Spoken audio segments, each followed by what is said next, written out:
Gwa m ụdị uwe anyị ga-eyi n'ama igwe. Gwa m ụdị okpu anyị ga-ekpu n'ama igwe. Anyị ga-eyi uwe ọcha ya na okpu ọlaedo ya na kpakpando tụkwasịrị ya eji chọọ ya mma. Gwa m ụdị uwe anyị ga-eyi n'ama igwe. Gwa m ụdị okpu anyị ga-ekpu n'ama igwe. Anyị ga-eyi uwe ọcha ya na okpu ọlaedo ya na kpakpando tụkwasịrị ya eji chọọ ya mma. Ụmụ ibe, anyị ekene unu. Tupu anyị na-aga n'iru, anyị ga-ekwugodi ngaramara njirimara Igbo, ihe Igbo kwere na ya a na-akpọ our own national anthem. Ezi omume, ezi omume, ezi omume, yiri ezi omume dịka uwe gị.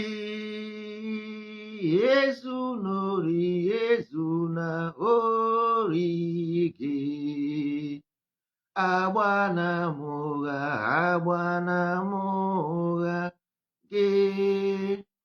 Fụ nwanne gị n'anya nke kachasị ibe ya, yiri ezi omume dịka uwe. Ezi omume, ezi omume, ezi omume, yiri ezi omume dịka uwe. Ụmụ ibe, ekene m unu. Anyị nwa bụ ndị ndozi ọdịnala Igbo, ndị kwere n'ihe otu kwuru, ndị agha sị na ndị nna nna anyị agaghị abụ ihe eji aka ọnụ, ndị agha sị na ndị nna nna anyị abụghị ihe eji aya ụka, ndị agha sị na anyị ga-eme ka Igbo dị mma, ala Igbo dịkwa mma ọzọ. Anyị bịara ka anyị weta ihe nna nna anyị ha debere anyị. Ndị Igbo sị na ihe ahụ ị na-achọ na uko enu na ọ bụ na uko anị ka ọ dị, na ọ dịghị ebe ahụ anyị na-achọ ya, ọ bụrụ ebe ahụ ka ọ dị. Anyị wetara ihe anyị wetara ya akpọ Igbo heritage. Igbo heritage, the inheritance of our ancestors, what we inherited from their hand. Ọ ihe anyị ji bịa. And without these things, ọ ga-adị very difficult, very very difficult, because a sị na a na-arụ ụlọ, ị chọrọ ịrụ ụlọ, ị ga-enwe n'ebe ị ga-arụ the house. Ị ga-awa foundation, echi ịrụ ụlọ ịwa foundation ị ga-eji arụ dị ụlọ. Ị gaghị anọkọta rụba ụlọ, ị ga-arụ n'elu okwute. Ị ga-awa foundation before ịrụba. So onye ọbụla sị na ya chọrọ idevelop Igbo land, development awụrụ a joke. Development comprises everything together. Our community, our youth, our elders, mothers, fathers, relations. Everything is a community. Or just one thing. Community or one thing. Or if you build a state, building an estate is not a community. A state is not a community. Community were a structure, foundational structure. Community a foundational structure which comprises so many things. That is why this thing, one thing na-eme na be anyị, ya enweghị ike iso ndị na-emegheri emegheri. All the whole Islamic countries a na-anụ ọgụ ebe a na-egbusi ndị mmadụ. Afghanistan now no more than 40-50 years, no development. Saudi Arabia, what do you call it? No, Somalia, Eritrea, all these people, because there is no how you will be at war at the same time developing. Okay, take Libya, more than 100 years to rebuild. Okay, take Iraq more than 100 years to rebuild. Check here, 67 anyị nọrọ ọgụ till today, we have never get it right. Igbo land is developing and growing 40% per annum. Economy, the fastest growing economy on earth before 1967. The fastest growing economy on earth before 1967. Ọ Igbo land nọ. So now, ihe ị ga-ajụzi onwe gị bụ what went wrong? Ka ihe mere nọ after that? 67, everything was fine, moving fine, rapidly. What happened? Ka ihe meziri ni Igbo na-grow fast, all of a sudden sink. Fastest one, this is life history. You can go and verify the fastest growing economy on earth. Fastest 40% per annum. This is fact, not they said and said. You can read them in history. All history, you can read them. Nkalago Cement, Golden Guinea, all of them. Igbo land the way big game ịchọta ọrụ. Everybody on earth na-aga n'Igbo land to look for job. Everybody. Then go to Igbo land to look for job. Everybody. It's where people go to look for job in Igbo land. So, kedizi ihe mere no, because you must understand in science. First of all, you have to do in science is what is the thesis? What is the antithesis? And what is synthesis of everything you want to study? What is their source? You have a problem. What is the source of the problem? Then get the reaction. You gotta go. Get the reaction, which is antithesis, thesis, antithesis. Before you bring synthesis, which is the solution to that problem, you must know where the problem comes from. Not only where the problem comes from, but what is the cause of it. Isi na ihe na-atọ ụtọ, ikwuo ihe ọ na-atọ ka ya. So for Igbo land to resurrect from the the condition ọ nọ n'ime, you must understand what happened. What is the cause of what happened for you to be able to apply the solution to it. Now, in Igbo land today, number one problem of a human being is agụrụ, hunger. Agụrụ bụ the first problem. That's why whenever there is war, they will first of all block everywhere food si abata. Everywhere. That's why whenever there is war, you will hear them shouting sanction, sanction, sanction. Because they want to block everywhere. Because once there is hunger, everybody will sell their father, sell their mother. Just they want to eat. And you become a life of a betrayer. Or use your own way of life.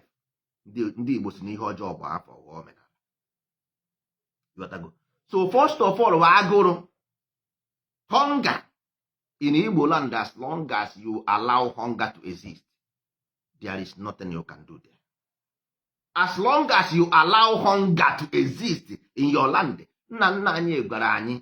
you must make sure that this land is under self-reliance. You must make sure that this land is under self-reliance. That's why we have Mbobo, all of us. All of us have Mbobo. Don't go to Facebook and focus on this life of this treachery life. They are not life. Don't abandon food. Food is ready. Life is food. If you remove life, ndo is food. If you begin to check shadow,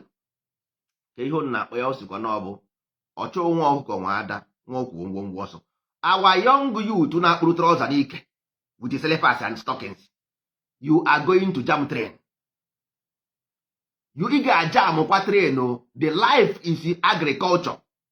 Every Igbo nna gị nyere gị ala obi. Every Igbo man nwere ala obi. Every Igbo nwere ala obi. Let us not deviate from this line.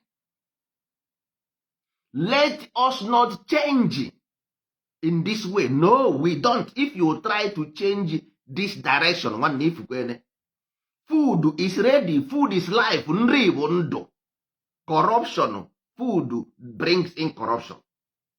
Ọ bụ nri akpịrị ogologo aka aja aja butere ọnụ mmanụ.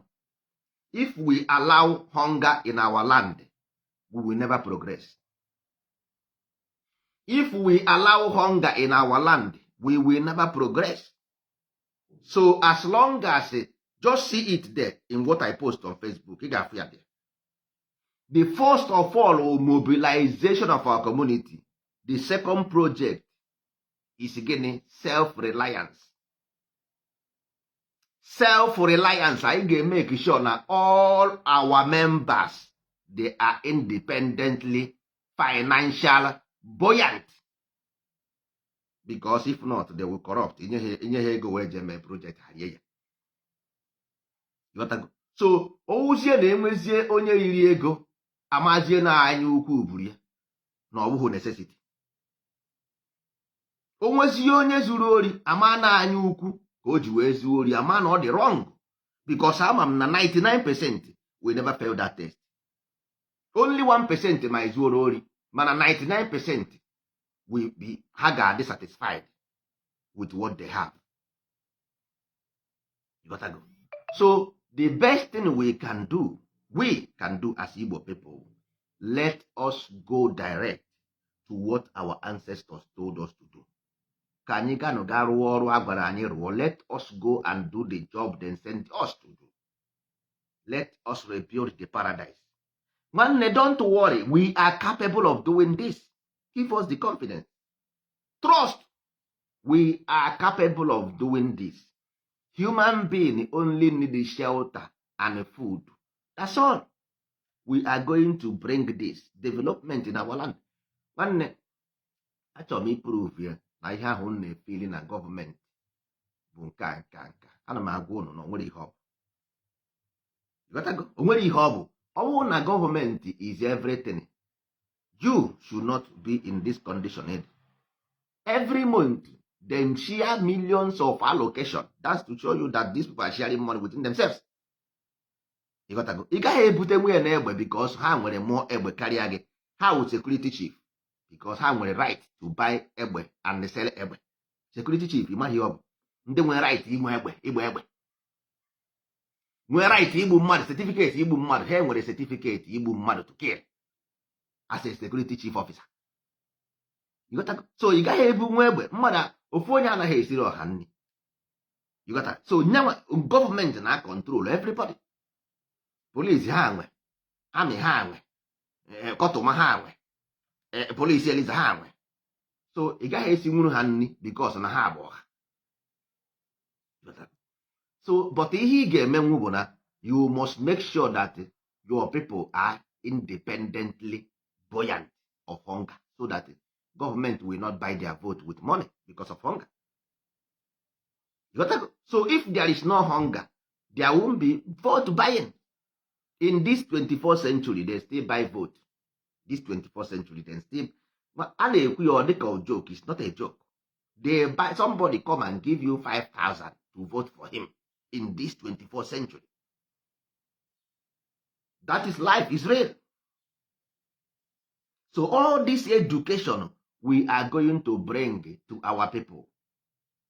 We are going to bring this knowledge to our people. Let them know the importance of self-reliance. Food is ready. Food is ready. Food will the first everything on earth. Nri agụrụ. Ị ga-eri nri agụrụ. You must have food in abundance so that your children will not be corrupt because of food. Onye owo na-erighị nri, if you don't eat food, you have a problem. You must eat food for surplus. As long as we, ndị Igbo, we have the best fertile land. Go and do your own research. We have the best land on that continent, fertile, that can make food in Nyafu. What we lack is coordination. We lack coordination. We lack coordination. Everybody nọ n'ime ahịa na-awụgarị. Nwanne, ọ ka mma na anyị kọpụtara dị ahịa, ị na-ere dị ahịa. Yizuo ahịa, anyị kọpụta ire. You don't go and buy people's goods and sell.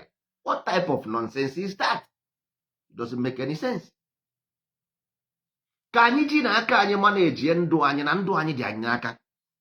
Let our life be under our shore. Let our children be under our shore. Let our elders be under our shore. What is wrong with that? Life of a man is depending on the security of life and his property.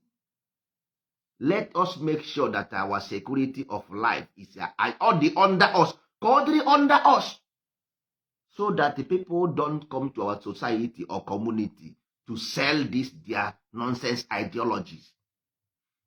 Nwanne ihe ọ na-ebute with division.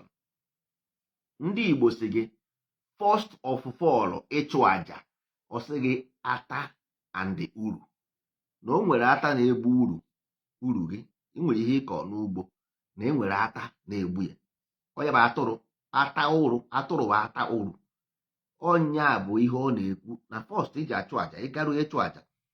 Lee nwa atụrụ eji aga chọrọ Chukwu. Ọ atụrụ ka ọ na-agwa ụnụ na ihe na-ata uru gị ka ọ na-agwa gị. O nwere ihe ọ bụrụ chip nọ n'iro. Ọ na-agwa gị na e nwere ihe na-ata uru gị na your land. N'ọdatị na-ata uru gị ka a na-ekwu. Ọ bụrụ chip nọrọ onwe ya, ọ bụrụ atụrụ n'ebe enu. Ọ na-atụrụ ụnụ aka na something isi mkpiri na-akpa mkpi, na isi mkpiri na-akpa mkpi, na e nwere ihe na-ata uru gị in your land. No uru, because our children, our newborn baby bụ uru anyị. They are our gains, because ọ ihe anyị mụrụ, ọ ihe aka rụrụ, ọ bụ anyị nwa mụrụ ha, and ụmụazị a bụ uru anyị. Ọ ha nwa bụ ndị ga-akwụ our pension, ha nwa bụ ndị ga-arụ ọrụ, ha nwa bụ ndị ga-abụ sayensị, ha nwa bụ ndị ga-abụ polisi, ha bụ ndị ga-abụ amị, military, kọtụma, and we let them be eaten by ata dị n'ime ugbo anyị.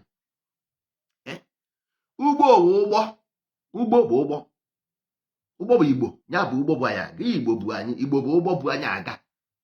Anyị wee rapụ ata dị n'ime ugbo, ata wee gbusie ihe anyị kọrọ n'ugbo. Nwanne, no. Our ancestors have revealed everything to us, everything about us, where we get it wrong, what we done wrong, what we are going to do to make it right, and how we are going to appease them for them to be with us in this journey forever and ever. We have made it undeniable, indestructible. Bond. We have bond with them. Say, no, we will never deviate from this line again. We say so. So ndị nna nna ya ekwere ego, anyị na ha ekwu one, ha ekwere ego, anyị agaghị emeghezi ọzọ.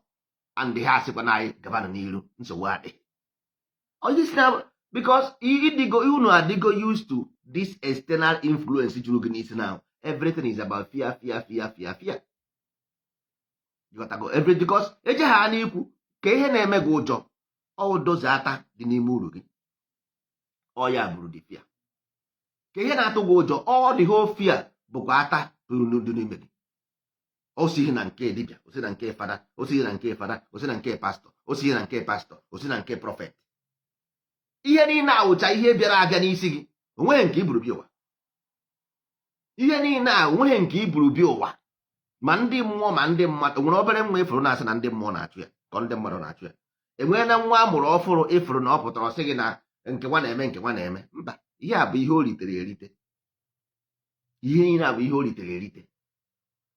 Ọha bụ ihe na-achụgharị ya ihe.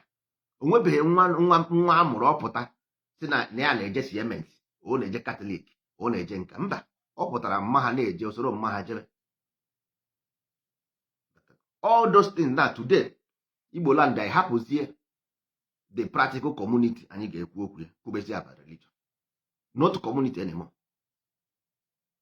not community anymore. For community is the first, every other thing comes after.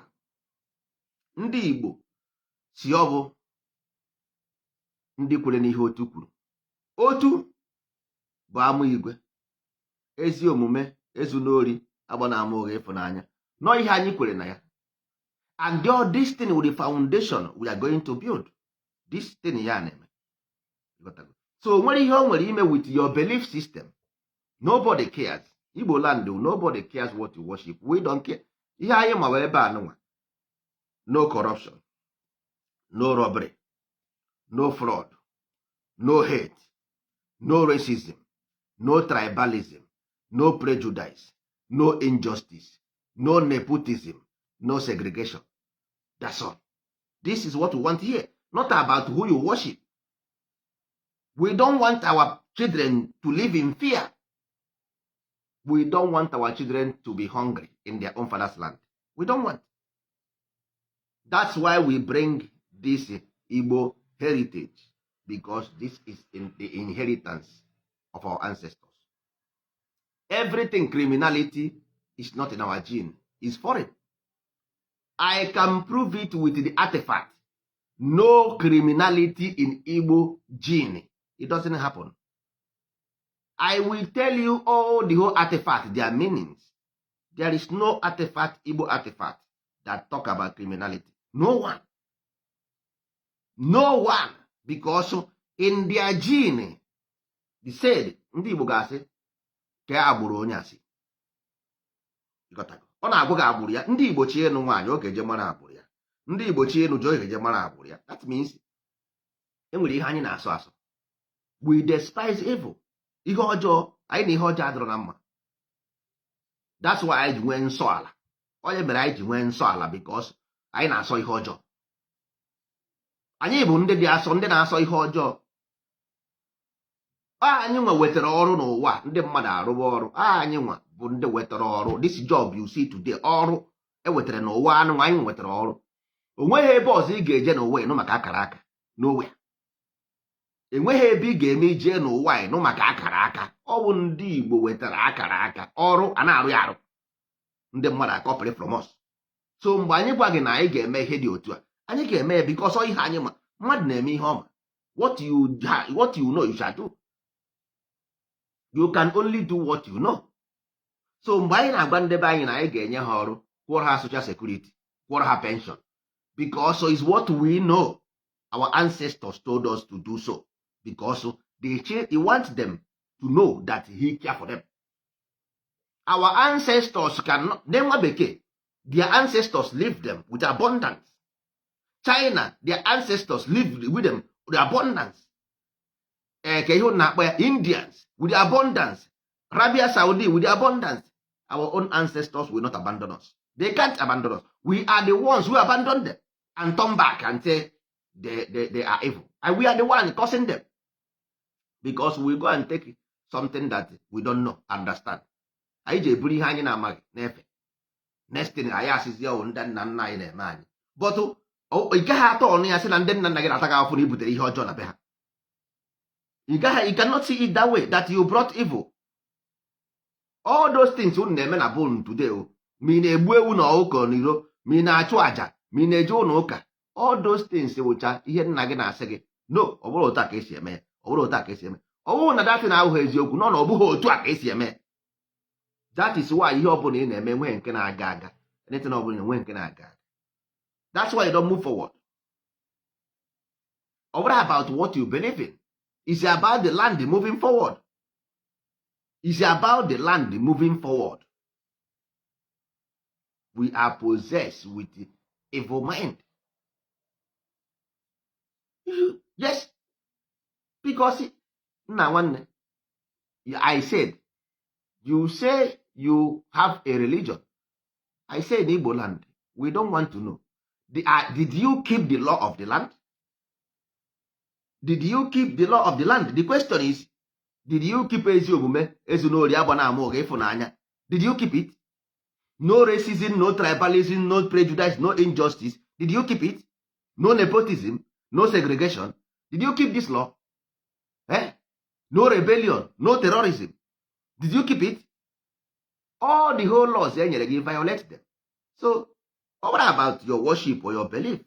You can have them, but you violate all the law we gave you here. Ndị Igbo na-akpọ ya ntọala.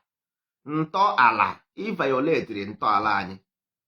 A sị na onye riri amụ ebene ji ibi ụgwọ. Onye riri amụ ebini ji ibi ụgwọ nwanne. Onye ọbụla riri amụ ebini ji ibi ụgwọ. So that's why the problem why Europeans are developing, China are developing, Indians are developing, everywhere Asia are developing. You are not developing because ị riri amụ ebene. Ị tara akara ma ị ṅụrụ akamụ ma ị ga-akwụ ụmụ ụgwọ ya. Ave, ave, ave, ave Maria. So this Igbo heritage is based on this ntọala. Ntọala. The three, God the Father, God the Son, and God the Holy Spirit. That is what we lay this foundation on. So if you want to come in, I don't care about your religion, I don't care about what you worship, I don't care about your identity, I don't care where you came from. What I care about is, can you keep Igbo heritage, our inheritance? Can you keep the rules and regulations? No corruption, no prejudice, no injustice, no robbery, no hate, no fraud. Can you keep all those laws? All those laws is what we want. Not nepotism. Not I am. He's from my village. No, we don't need segregation. We don't need racism. We don't need tribalism. We need the one mind that believe in one thing. Our destination is to build a place to call home. No time our mind will be subjugated into evil anymore.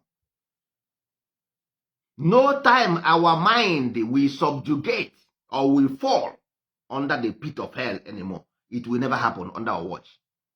Under our watch, no time our children will ever deviate from holiness. Holiness. The holiness.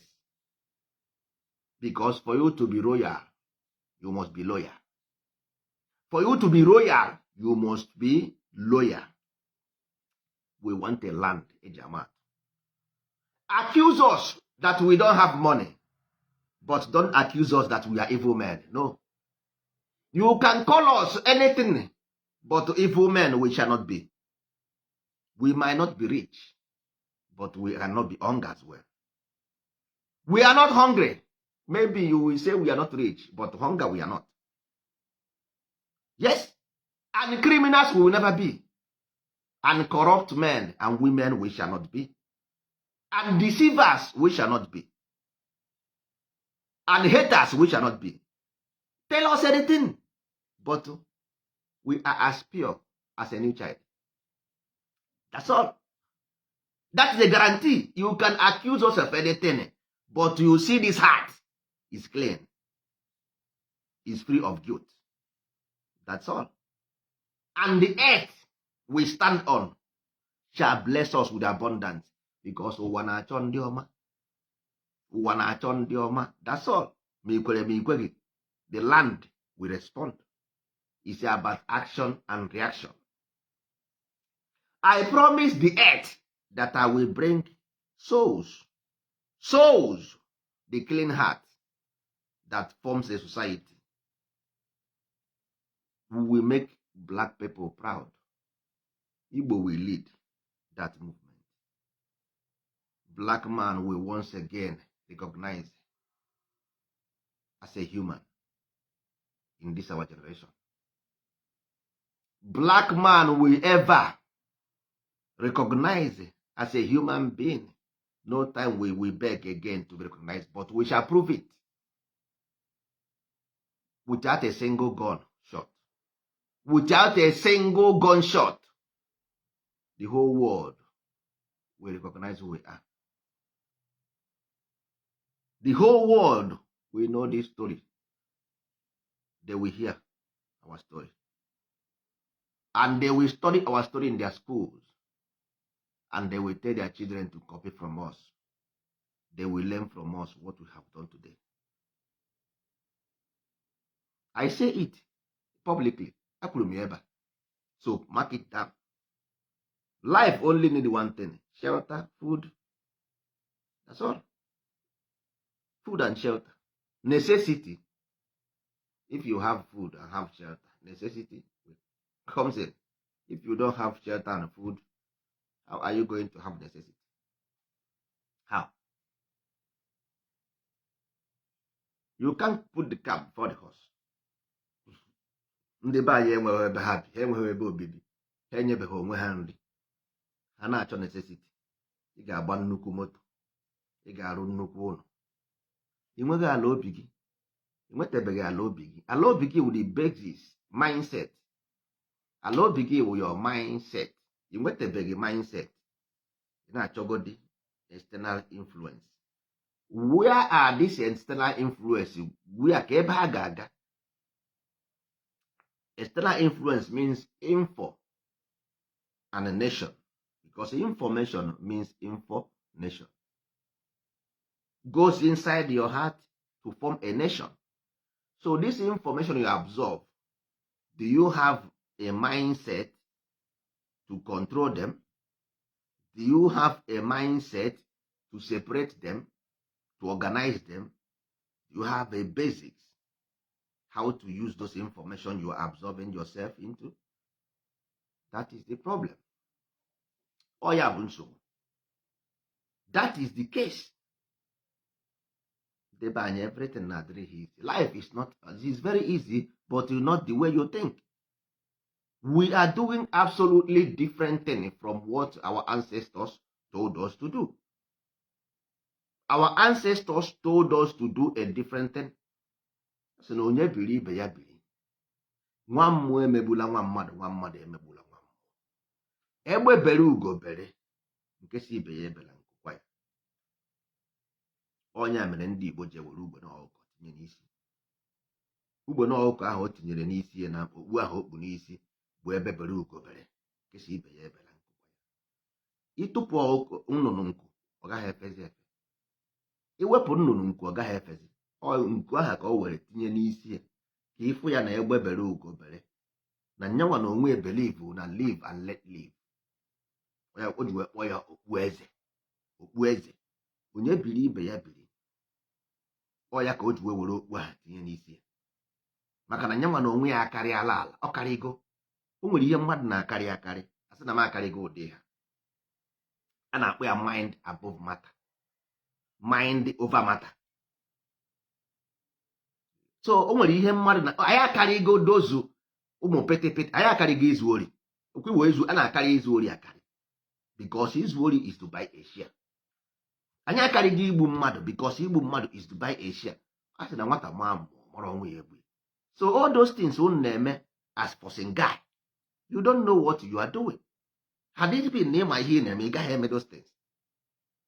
O nwere ihe mmadụ ga-eme ọ mara, o mee ya avoid, ịmara ịchara ya. Kwefuru izu ori, ama ụgha, ịkpọ asị. Those things will shareholders. You got to, so once ị gaa n'ime ahịa goro ahịa, iburu ya naba. A sị na ihe ọ bụla ị gote, ọ ihe ị ga-ebu, ọ ihe dị ya n'ime. So ọ bụrụ because of na a na-agwa gị mee ihe ọma, mbọ, all because of the consequence of ihe ọ bụ. Once ị na-eme ezi ajọ omume, there will be corruption in your land. Yes, because ajọ omume bụ corruption. Once there is corruption, mmiri esigo n'isi gbarụọ. Everything that comes after corruption will be corrupt. Ezi omume bụ no corruption. Once there is corruption, everything from there, mmiri si n'isi gbarụọ.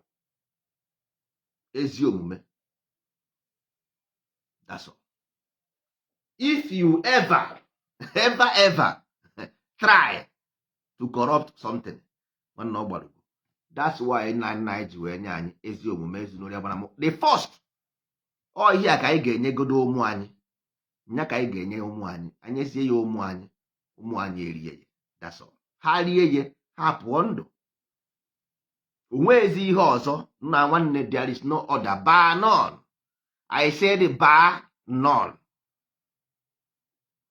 Bar none. Onwezi. Once ị nyere nwatakịrị dati na orie ya, there will be nothing like corruption in your land, nothing like robbery, fraud, hate, no corrupt police, no corrupt politician, nothing. Ma ị nwa anwa inye gị nwatakịrị a esi n'obu ka o ji aka ya mara. Agwa m gị na ihe ọjọọ bụ automatic. Ihe ọjọọ, nwatakịrị anaghị amụ ihe ọjọọ ahụ. Ihe ọjọọ bụ automatic. That is what is happening in your land. Igbo Heritage, our organization, anyị na-ekwu okwu, anyị nwere children activities where children will be taught the importance of these things. From childhood, we get them young, catch them young. Make sure that our young youth, they are doing something. Enwere ihe ha na-eme. Ma ndị chọrọ ịzụ ahịa, ma ndị chọrọ ịmụ ọrụ aka. All of them,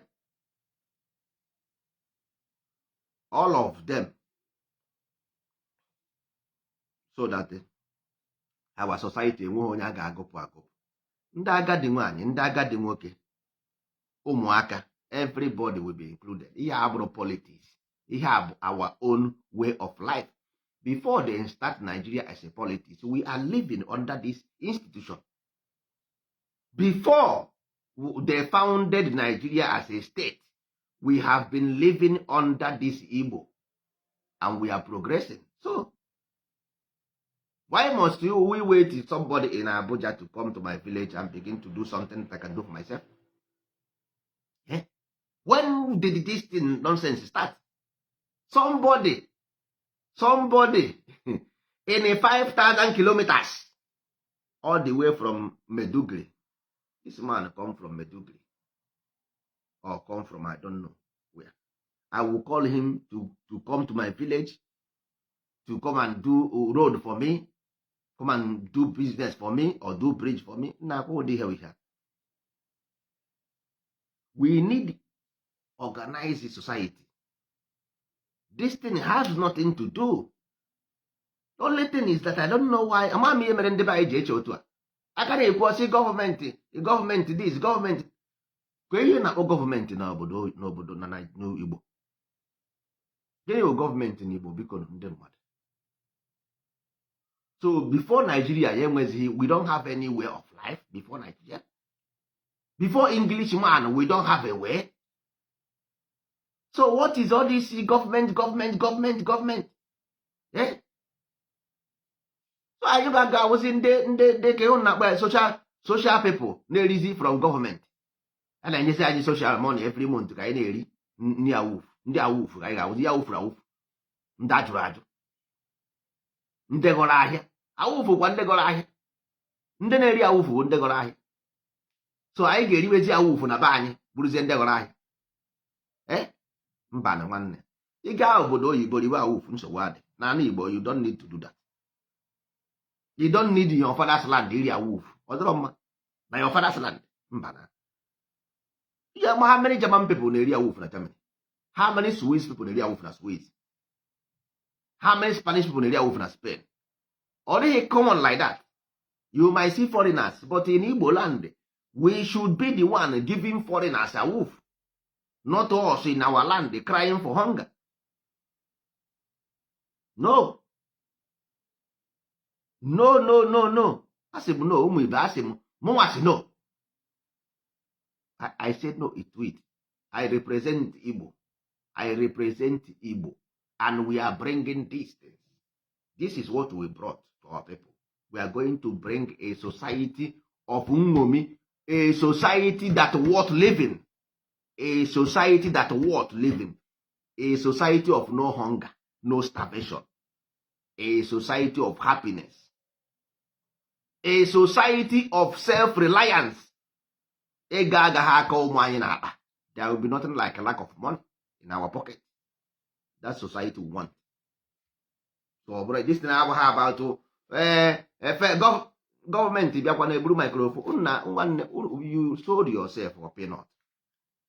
Because you always you hope on them. You will see one man from nowhere. Ị maghị ebe o si bịa.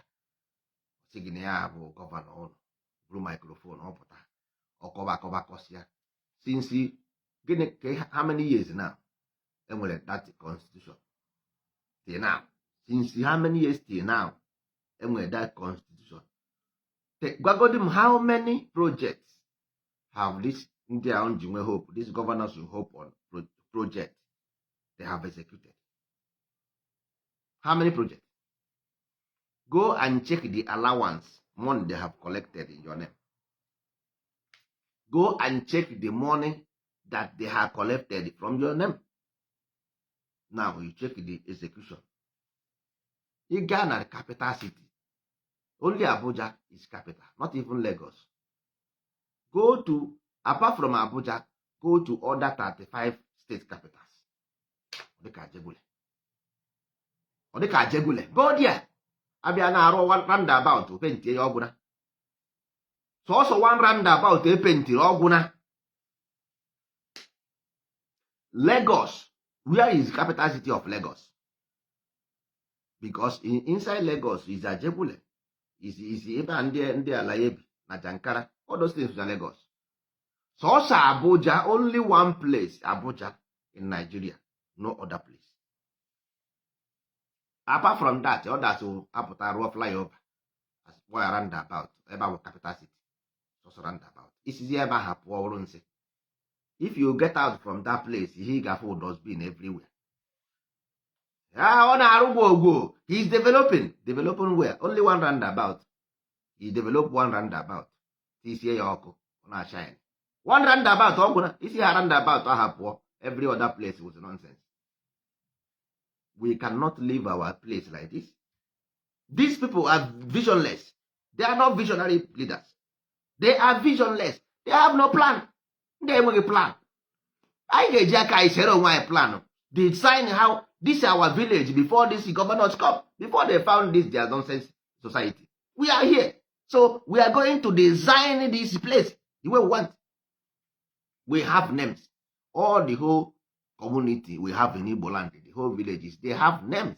So we should design our villages according to the names they represent. You got to go according to the name we design them so that they will represent the name they answer. Not be so that these people will be here. They brought corruption to our land. We don't know what is corruption before these people come here. Nonsense corruption. So we should refute, send it back to those nonsense to them. And take your corruption back. We don't want corruption here. We want to be sympathized with the natural law, not to nonsense what you brought. If you cannot respect nature, don't come here. Here is sacrosanct, is sacred. Israel will come from Europe, go to Middle East, and tell you no Holy Land. So in Nigeria, they go to Mecca for Holy Land. So holy, our land is not good for holy. Our land is not good. Which kind of character is this? You go to Israel for Holy Land. You go to Mecca for Holy Land. So our land is not good for holy. Our land cannot be holy. So Israel can be holy. Mecca can be holy. Woe betide you. Woe betide you. Me and my own generation. Igbo land remains the holy land. You got to go. Our land remains the holy land. I am telling you. If you like, if you are because in a may hojo, you feel you get deny the truth. You can deny it on your own peril. No, I can't record. Igbo land is a holy land. The whole world should know us based on what we represent.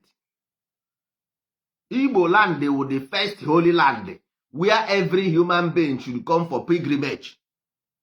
Igbo land is where everybody should come for pilgrimage. And you are going to make it possible.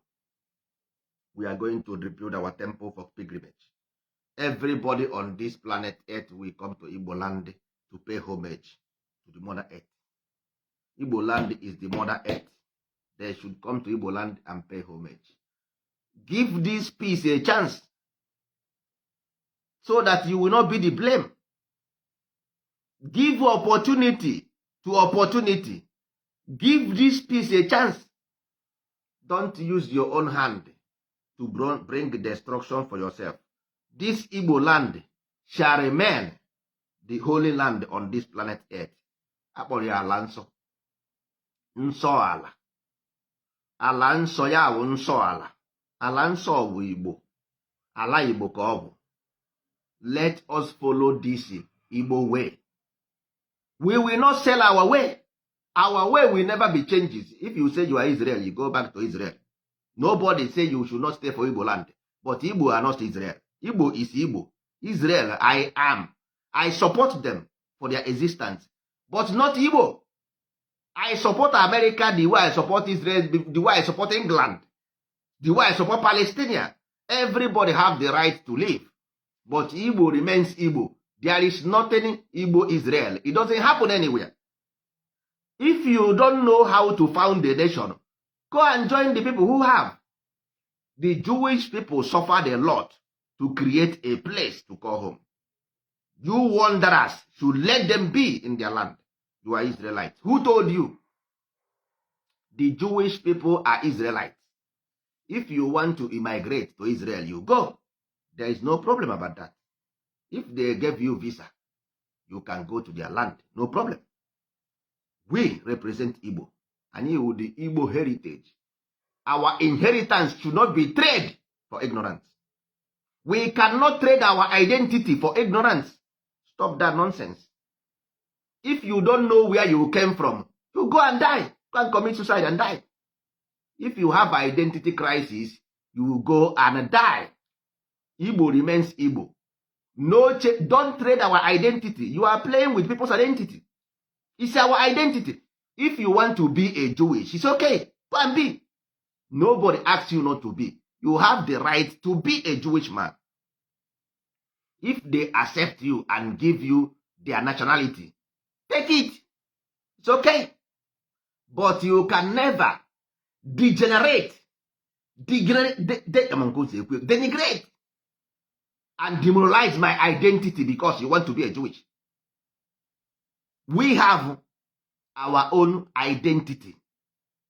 Our identity is Igbo. We have our tradition, we have our religion, we have our culture, we have our heritage. So, what are you saying? We have everything we need to live. So why you say we are Israelites? Why? If this is a joke, it's an expensive joke. If this is a joke, it's an expensive one.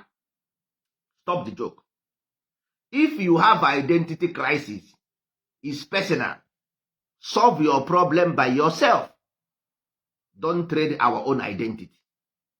It's our own identity. Don't trade it. You can never today begin to trade Spanish identity or France or Italy or Belgium or Swiss or Germany or Holland or Denmark or Sweden or Finland or Norway or America or even Australia. These people are nations. So is Igbo. So Israel remain independent nation. They have their own religion. They have their own identity. So what is Igbo and Israel? Israel is Israel. So Igbo is Igbo. What are you talking about? Igbo cannot be Israel because Israel's identity is somebody's idea. It's an ideology. It's somebody's idea. It's somebody's wealth. It's somebody's wealth. You got to go. So, this is Igbo heritage. If you want to know about Igbo, stay focused, pay attention. We are going to explain.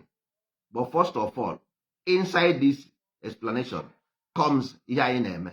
That's why we are here, to teach our people the heritage. We say we are going to teach you for free. We don't ask you money. Ntọala Igbo, the tradition of our tradition. We are going to teach you our tradition. We are going to teach you. Because first of all, we need a community organizing. Organize our community and teach our tradition and heritage. We cannot begin to teach them one after the other. No. Come together, organize yourself, then we will teach you. So I jiri ofe okwute magbuo nnụnụ ise. That's all. So ndị be anyị biko nụ kwụsịrị ihe ahụ. Onye ọbụla gwara gị da nọnsensị Igbo si Israel bịa ya si n'iru gị pụọ. Identity crisis na-enye nsogbu. Why must? The question is, why must? Why should it be? So irubeghị ogo, you are not up to be a somebody. You are not up to be an identity. Why must you be under Israel? I don't know. Why must you be under? The same way you follow the church. You cannot give yourself religion. You follow them. Ndozi ọdịnala Igbo is a religion, our own religion. Ndozi ọdịnala is our own religion. Because ọdịnala Igbo is a religion. But this ọdịnala Igbo, I cannot ask you. What is your religion? Religion. I already asked you, what is your religion? What you have to say is the practice, because it's about interpretation. Christianity, there are millions of Christianity, but they have one Bible. Remember this. Remember it. One Bible. So, Ordinary Igbo is a religion. For religion, you also have a way of interpreting this religion. If I ask a Muslim man, what is your religion? He will say, Muslim. He will not tell me, I am religion. He will say, I am a Muslim. If I ask Christianity, the same name, what is your religion? He will never tell me I am religion. No. He will say, I am a Christian, or I am a Catholic, or I am a Siemens, I am Pentecostal. So the sentence Ordinary Igbo means religion. But inside this religion, our own way of interpreting this religion, we call Ndozi Ordinary Igbo. So if you have the capability to understand, then you create one. That's all. Ordinary Igbo is there and will always be there. Omenani Igbo will be there and will always be there. Because it's just like going to library. If you go to library to read book, after reading the book, you go home. You will not take that book in the library to go home. So Ordinary Igbo is a library. You cannot check it. You can't add, you can't remove. You can only transform, because it's just like having telephone. You can only innovate the telephone. But the information that makes the telephone is there and can never be changed. So that shows that they don't understand what is ordinary to start with. You gotta go. How got I hear ordinary to start with? That's why they say ordinary. No. You cannot be a religion. It's impossible. You can have a way of interpreting the information. This is ordinary is an information. It's just like crude oil. You cannot use crude to drive motor.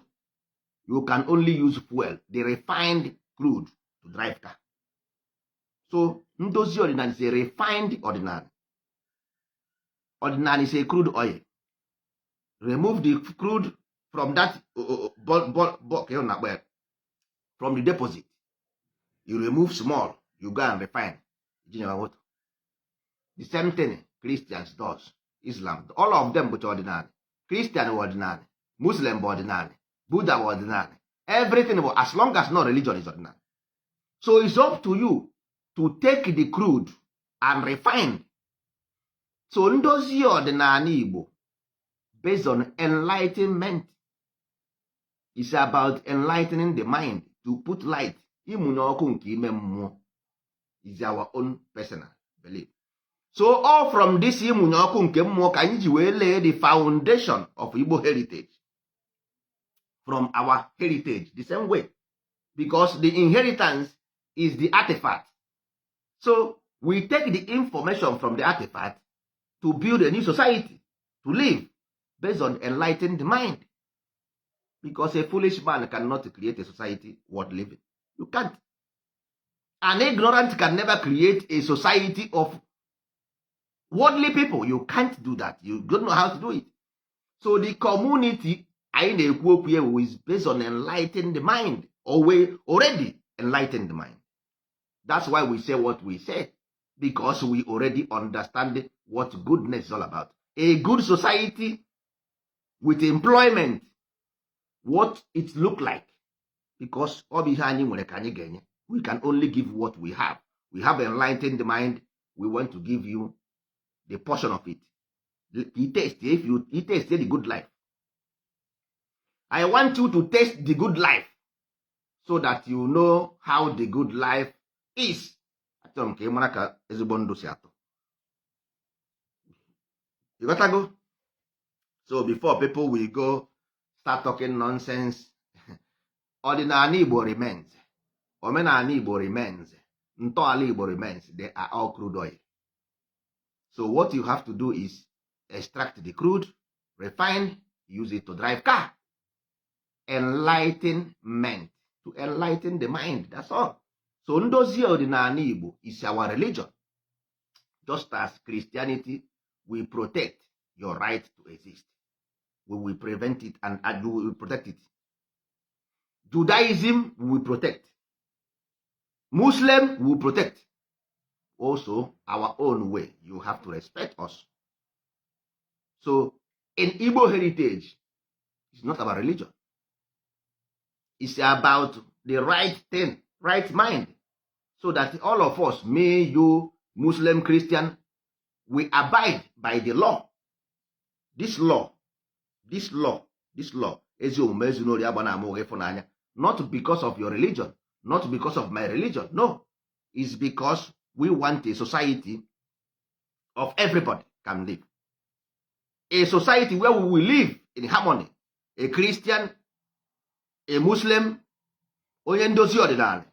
Everybody will live in this community with happiness and joy, without racism or tribalism or prejudice or injustice. No. We want a community of harmony, peace, and unity. That is what we want. Not about how Christ is going to heaven, or what our Bible says, or what our Quran says, or what our Ordinary says, or what our Ntala says, or what our Torah says. No. All those things is good for you in your where you worship. In our land, we need harmony, we need peace and unity. That's all. So unity must be based on, we must respect everybody, because as in uchewa onye ọbụla nya nke uchewa akpa onye ọbụla nya nke. So simple as ABCD. So our people should understand when we say something, not tomorrow they will begin to misinterpret it. And ndozi ọdịnala, he wants to change ọdịnala. I am not changing anything. Ọdịnala is a religion, so I can't change it, but I can take from it to form my own. I have taken from ndozi ọdịnala Igbo to form ndozi ọdịnala. I take from, it is a crude oil. I take from the crude oil na akpọ ọdịnala Igbo, refine it, and that refined one na akpọ ndozi ọdịnala is already been refined. The same information, but in a higher level. The same info, but in higher level. Higher level. Ebe a na-asa isi. Nwanna agwọsịa ọrịa, apịasịa gị isi a. We cannot. If you copy, your system, systematic instruction. Your system is systematic. If you copy anything, you will problem. Genetically. If a child have one single error, that child will have a problem. Religion is a child. Once a child have a single problem, you will see imbecile. That's all. So for you, before you absorb anything in religion, be very careful. Because you are dealing with spirit.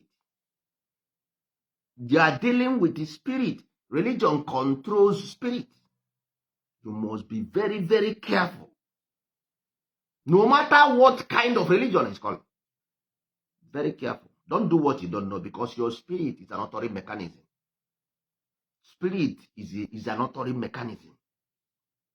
If you don't give it the best, If you in your spirit, if you give spirit the best, the spirit will give you the best, multiplied by 20. The spirit will give you multiplied by 20. But if you give that spirit wrong information, your life is sorry. Your life is sorry. You got to go. That's why you must be very careful. That's why we say, because people don't understand this religion, that's why we say in Igbo heritage, no religion. Even though we understand, we keep it for ourselves alone. So that those people don't bring their religion inside the Igbo heritage and spoil it. If you let them bring that in religion there, they will begin to quote rubbish for you. If you want to make argument for them, you will begin to quote Quran says, Bible says, and Torah says. No. Let me whatever they says, keep it there. In Igbo heritage, we don't want to hear that the Bible says, or Torah says, or Torah says, or Quran says. No. They should not say here. Here, no corruption. No corruption is simple. We don't want metaphorical. No. No corruption, no robbery, no fraud, no prejudice, no injustice, no racism, no tribalism. All those things are common languages. We don't want then say. We don't want in the book of Job, chapter 5, verse 10, they said it. No. We say here no corruption. Simple. If you accept, good. Accept. That's all. So that is community we are talking about. So whenever you hear Igbo heritage, it's very simple. It's a community organization, community development. This community development, inside it, we have self-reliance. Ndị be anyị, ndị mma mmadụ, anyị ga-ebidoro ha ihe ha na-eme. Anyị ga-ebidoro ha ihe ha na-eme. Ndị mma mmadụ na ndị mpa mmadụ enwere ihe ha na-eme. We will start something for them doing. Young boys, we are going to teach them and we employ them. And as we employ them, we make sure that they have social security and retirement benefit. We want a society where we can live. If I don't want to live in Europe anymore, I will go. I will go and I will be happy going. Not when you are, then say, come back home, you say, no, this is that place. They say every day what I see on Facebook is not encouraging. I don't want that. If we just ignore it, we are fools. Who will do it for you? Who do you think that he will go and build the land for you? Who? All those ones who are victims already. Do you think if people have sense, they will go and destroy their land? In the name of what? Do you think so? So you don't know these people, their mind is not okay. So what you have to do is to help. If we don't do this thing, nobody will do it for us. Nobody. You already, these people you are, okay, somebody who take gun in his own land, or my own land, did he know what he's doing? He doesn't know. So if you expect him to do something better, he can't. He is doing what he knows already. What he knows is what he is doing. He is giving what he has. He cannot do more than that. He can't do more than that. So, we want to build the land. We have to. We don't have an option. We don't have an option. So,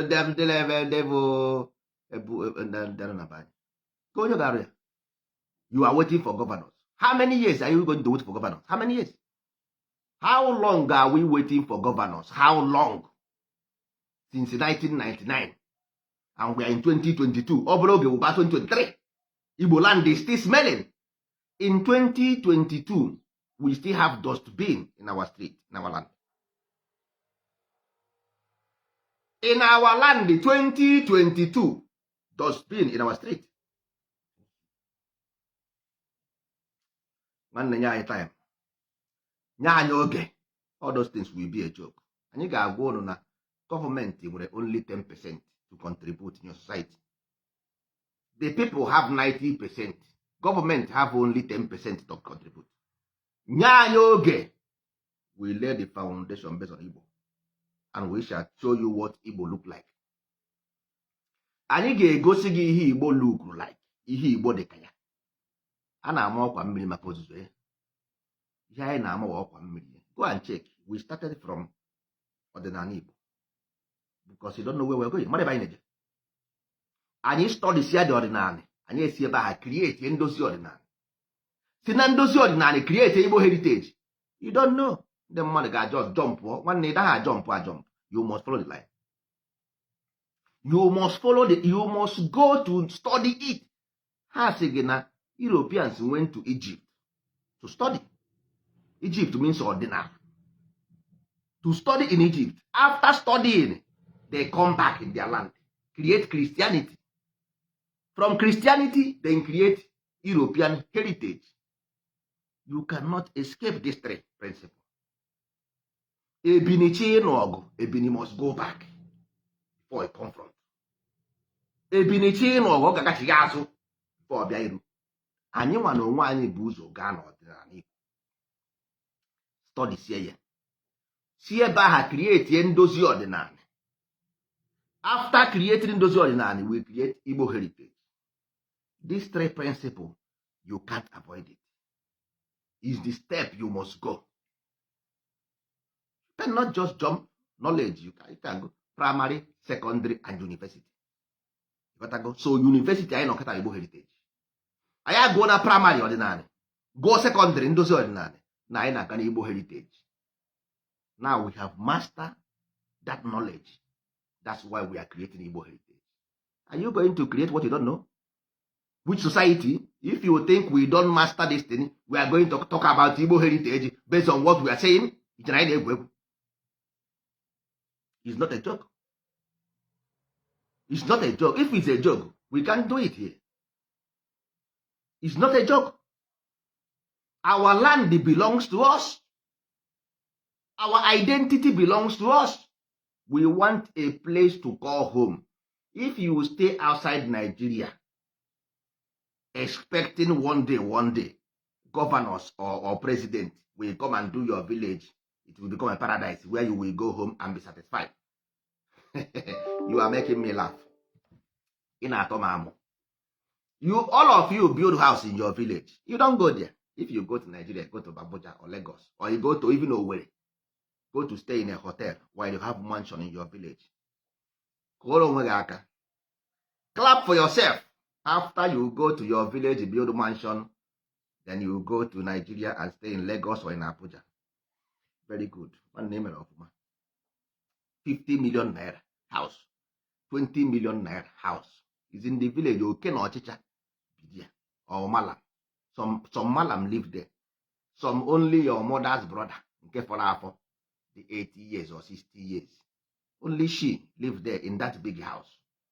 Only your mother-in-law or your brothers-in-law or your father-in-law live there. In that mansion, you spend 20 million to build, 30 million to build. You cannot go to your village and move. In a zogari, okay, kako yogu, okafa ko yogu, okay, nke egbughie, okafa egbuo ya. Nwanne, ọ bụ okwu a ka Ebini ga-eje eje ọma ahịa. Ọ bụ okwu a ka Ebini ga-eje eje ọma ahịa. Yes, my sister Oluchi. This thing was simple, but we don't have to come here and begin to government, they have limit. Do you know that the police, government pay police, government pay workers? Nigeria have 36 states, and they have only oil for their economy.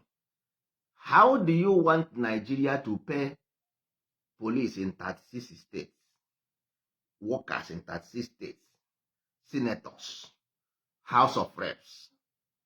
Agaghị agaghị ezu. Owozie nke eji ekpo ahịhịa na eji arụ ụzọ agaghị ezu.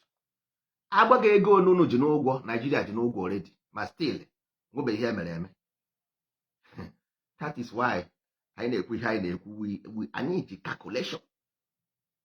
Nigeria, the budget of Nigeria, even the policemen of Nigeria, Nigeria were 20% police that they have out of 100%, they have only 20%.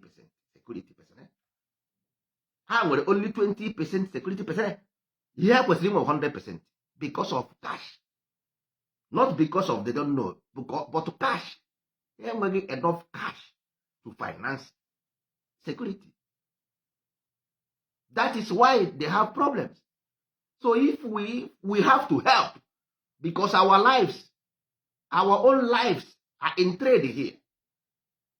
If we don't help the government establish society, create jobs, government can do that. Government cannot, because they can't do that. They don't have the money to do it. Ha enweghị the agreement. Based on scientific study, Nigeria nwere 20% security, 20% unemployment, 20% employ service, civil servant. 20%. Nigeria should have 100%, but they have only 20% civil servant because of cash. They enweghị enough money to finance it. Because Nigerian people think that the government will do everything for them. They don't. How many of us pay tax? We should create a system of where tax. We don't have to wait for government to do everything. Nigeria is young in learning, because if you watch system, there is no process that brought people to power. So you don't check the pedigree of the people coming to power. So I see them as young in this institution. They never understand it. They are just managing themselves. So, but if this thing can give us a stable society, it's okay. I'm not against that. Because the worst is when you don't have security at all. But at least there is a structure already. So you have to build on an existing structure. So if we want to help, we are not going to go and break the system. No, you have to help from outside. Then you emerge. You emerge. Not by dividing, breaking. It doesn't make any sense. It will be worse if you but British establish this and that. That is a story. It's okay. It has done. Now, if you go to system in Abuja, it's not correct, because people coming from different angles to represent. Maybe you might come from Imo or Anambra or Uyo State or Benue. Benue might bring some person smart. Oyo might bring smart. Owerri might bring a fool. Then, if you go to the assembly, National Assembly, they want to make law, and you bring a bill that is good for development. That foolish man from Kwara might say, this bill is not good, because he doesn't favor him, because he's tribalistic, you see. So, if you believe that this system that does not have a check and balance will do something for you positively, you don't get it. Already, every bills come to Abuja die in Abuja. Every bill that comes to the parliament die in parliament, because there is no check and balance of those who come into power to Abuja. How do you check them? How do you examine them? Their people vote them. You cannot tell their people no. Their people love him and then vote them to power. You can't deny them, because their people send them to Abuja for them. So now the problem is, how will we succeed passing bills from this kind of place? Now, that is where you have to create all those loopholes. You got to close these loopholes. You create this thing to close the loopholes, instead of us waiting for them to bring something from Abuja. No, let us be the one creating something that's sent to Abuja. If we create a very good man, we send to Abuja. We create a job, we send to Abuja. We create everything, we send to Abuja. Yes, let us be the one to create intelligent people, so that if we have any police officer from our side, it will be intelligent. If we have any minister, it will be intelligent minister. If we have any businessman, it will be an intelligent businessman. Let us create intelligence. So that means you cannot deny us anything because we are intelligent. He can't deny us anything because intelligent man know how to walk his way. He can't ask you anything. He know how to walk his way. Intelligent man know how to make his way in always. Nigerian people say it's our turn. That is dumbest thing I ever hear in my life. Is your turn? Turn of what? The dumbest thing I ever hear in life is our turn. Dumb. Which turn? The best man should have the seat. This PDP and APC nonsense should stop. Which turn? Their party rule. Because they know they cannot compete. They are incompetent. They are incompetent. That's why they make this 4 years, this one Anambra, this next year Imo, Yoruba will rule, Hausa will rule. This thing is the dumbest thing I ever see. And Nigerian people absorb it. Nigerian people absorb because you don't create any intelligent people. That's why you absorb nonsense. You absorb nonsense. All these people using their party, a nonsense party, to influence your common sense. What type of nonsense is our turn? Turn of who? One, competent. You have to be competent so that everybody ga-agba mbọ. Let ndị Hausa ga-agba mbọ, ndị Yoruba ga-agba mbọ, ndị Igbo ga-agba mbọ, ndị Ijaw ga-agba mbọ, ndị Benin ga-agba mbọ. Onye the best we rule. If it rules 100 million years, as long as this man give us the best, let him rule. But if you share it, this thing, you are just sharing criminals. You are just satisfying criminals always. It makes no sense. Recycling. Ndị Hausa chicha enye Yoruba chia ndasị ndị Igbo mba unu na-eme freedom fighting. You want to divide Nigeria, you cannot rule. Ndị Yoruba nyekwa ndị na ọ bụrụ oge enye achọ ofu onye a na-akpọ Rotimi Amaechi ma Chibuike Amaechi achị onye Igbo eme kpakpakpa enye presidency. Achọ ofu onye Benin enye ya ka achọ na-echuzugharị na-apịtọgharị aka na ike esi n'imi na-ahụ aka na ike esi n'imi. Ihe a bụrụ ya nwanne. Iwu na ịfụ dị how these things are happened. You want to aghọta ihe ha na-eme. They don't understand what they are doing. Let us, the youth, we are the future, the leaders of tomorrow. Let us show them the change they talk about by practical steps. By practical steps. It's evolution of the mind. It's evolution of the mind. Is what we need. Not these things in their name. This thing can't take you anywhere. These things and in their name cannot take you anywhere. I'm telling you the fact.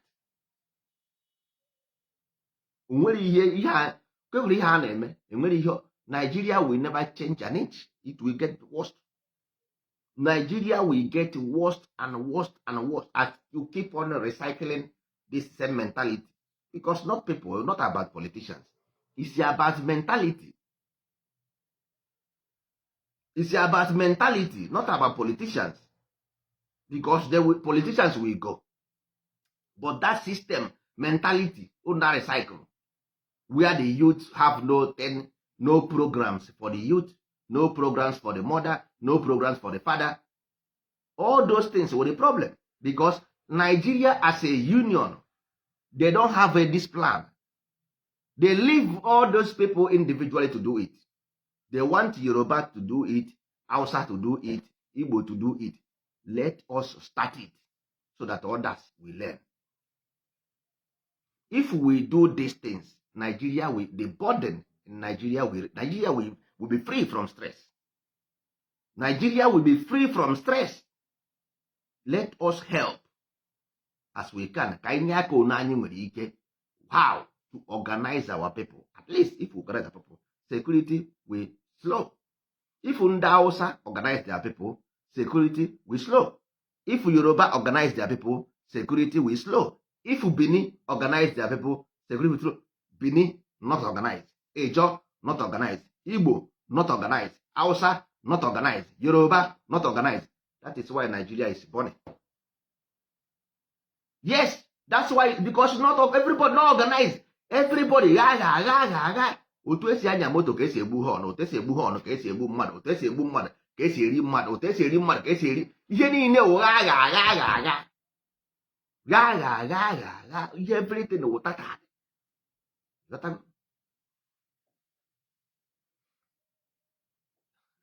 So ụmụ ibe, nsogbu adịghị. Ihe a bụ Igbo heritage. Anyị ga-eweta okwu anyị n'okwu njedebe taa. Tomorrow or next tomorrow will still come. As we are walking, Rome is not built in a day. We have been following this step for a very long time. Unshakable. We have our target. From now to 50 years' time. From now to 50 years' time, at least we have bring 2 generations with the same mindset. Nothing will stop it. At least we have grown 2 generations. From now to 50 years' time, we grow 2 generations that will keep on in the same line. Not for 4 years of Nigerian politics, no. 50 years.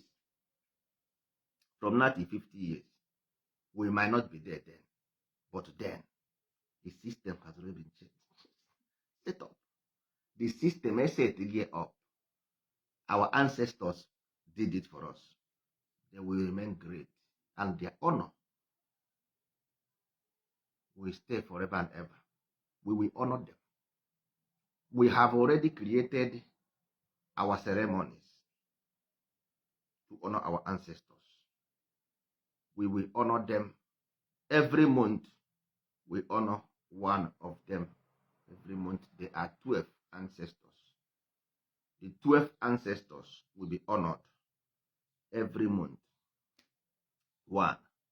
Every month, 1. Every month, 1. Every month is dedicated to ancestors. Every single month is dedicated to ancestors. The first month is dedicated to Amadioh. The second month to Chukwu. The third month to Chineke. To every single month. We will remember them forever and ever. Our land, we should avoid Ihojo. We should avoid evil. That is who we are. We should avoid evil. Very important in this Igbo heritage. Let everybody carry their cross. Whatever they want to do, let them do. But let them remember everything. Price. Price. You cannot convince us. Don't shoot gun in my name. Don't ever shoot gun in our name. Don't ever kill anybody in our name. Kill for yourself. Don't kill for us. Igbo heritage will not kill anybody. Will not send any gun to anybody. No. Igbo heritage will always defend and protect harmony, peace, and unity. Igbo heritage will always promote self-reliance, children activities, and youth empowerment. Our community will be developed based on Igbo heritage, not based on Judaism, not based on Christianity, not based on Islam. No. It's Igbo heritage, not even Ndozi Ordinary. No. Igbo heritage will be developed based on Igbo heritage. We have the right to do Ndozi Ordinary. You have the right to worship Christianity, Islam, whatever. But don't put it inside Igbo heritage. We will not accept it. We will resist it.